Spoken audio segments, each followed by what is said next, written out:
Why do the happiest moments often feel like they slip through our fingers? And why do the hardest times leave marks that linger far beyond the event itself? Welcome back to the channel.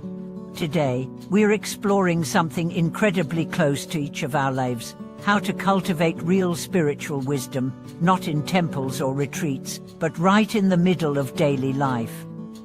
From laughter at the dinner table to grief at a hospital bed, from love blooming to goodbyes aching, these are not distractions from the spiritual path. These are the path. This video is for anyone who's ever felt confused about how to practice Dharma in the real world. Through tears and smiles, loss and reunion, routine and disruption, we'll uncover how three of the most foundational Buddhist truths, impermanence, interdependence and karma, are not abstract ideas, but living realities unfolding every day. Let's begin with a common moment. You're sitting at home, and a friend calls with joyful news. A baby was born. Life feels bright. A week later, someone else calls. A loved one passed away. The very same world, yet it now feels dimmer, joy and sorrow in rapid succession. Sound familiar? This is the dance of life. And in that dance lies your training ground. Let's begin with a common moment. You're sitting at home, and a friend calls with joyful news. A baby was born. Life feels bright. A week later, someone else calls. A loved one passed away. The very same world, yet it now feels dimmer, joy and sorrow in rapid succession. Sound familiar? This is the dance of life. And in that dance lies your training ground. Welcome back once again to the channel.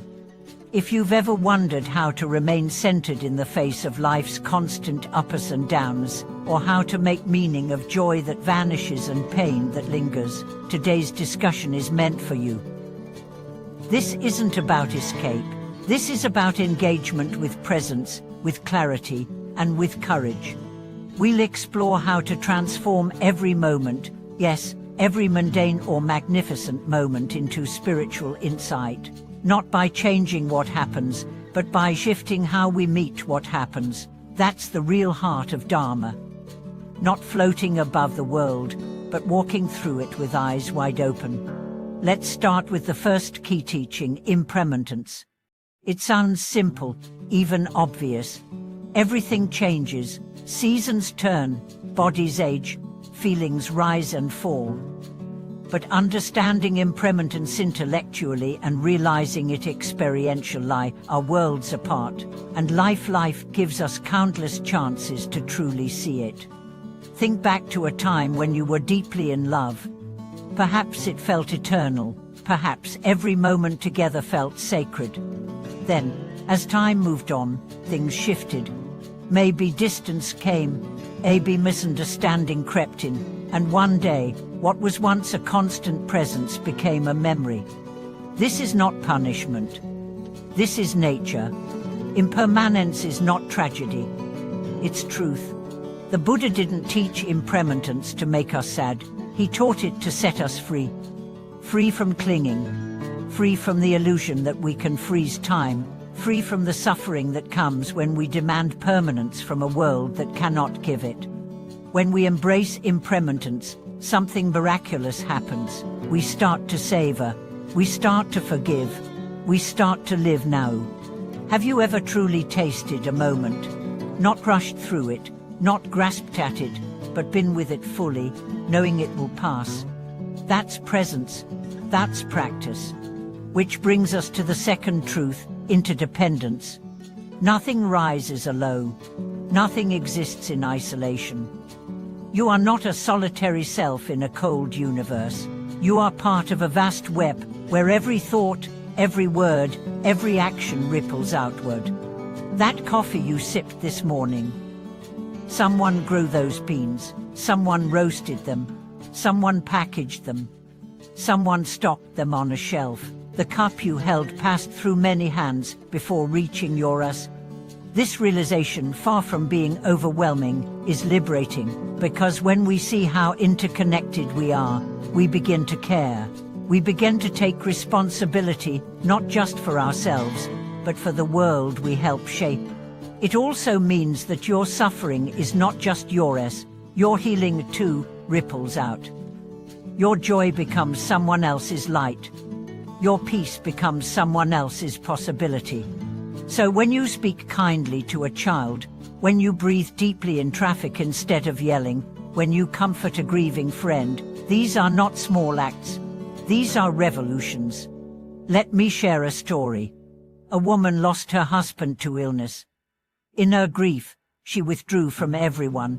For months, she spoke little, ate little, and slept less. One day, her neighbor, an elderly man, saw her sitting on her porch and simply sat beside her.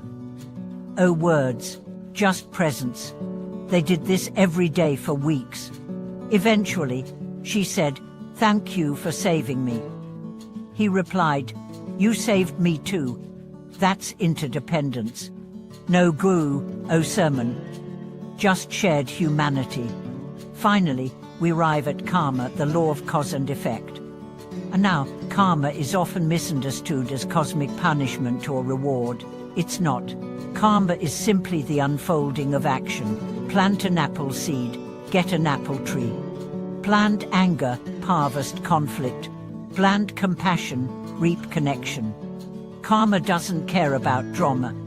It mirrors your choices. So what does this mean for everyday life? It means you matter. Every moment is a seed. Every decision a direction. Every breath an opportunity to realign. When you choose not to gossip, you create peace. When you listen instead of argue, you create space. When you forgive, you create freedom. These are not small things. These are the building blocks of destiny. And yes, karma unfolds across time, sometimes in ways we don't immediately see. But that doesn't mean it's not working. A farmer doesn't dig up the soil every day to check the seed. He waters, he trusts, he waits. So too with your efforts. You may not see instant results when you meditate or when you choose patience, but trust this, your choices are creating echoes within you and around you. So how do we live this path? Not in theory, but in the mess of life. Start by noticing. Notice when you're clinging to something as if it will last forever. A job, a relationship, a feeling. Then soften your grip. Notice how many people's effort went into your day. Then whisper thank you. Notice your choices, especially the small ones. They matter more than you think. And above all, stay open. Open to being surprised, to being humbled, to being wrong. Open to joy you didn't expect, and to lessons you didn't ask for. Life is the practice, the arguments, the dishes, the tears, the laughter. It's all sacred ground. The question is not, where do I practice?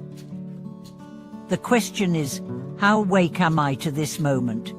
And in that wake of signals, no matter what's happening, you find peace, not because life is easy, but because your heart is honest, present, aligned. Thank you for watching this video. If this touched you, if it helped you see your daily life in a new light, please share your reflections in the comments. What moment recently taught you about impermanence, interdependence, or karma? And remember to like, subscribe, and support the channel. We are walking this journey together through joy, through sorrow, through the beautiful mess of being alive. Until next time, breathe deeply, love wisely, and let each moment teach you.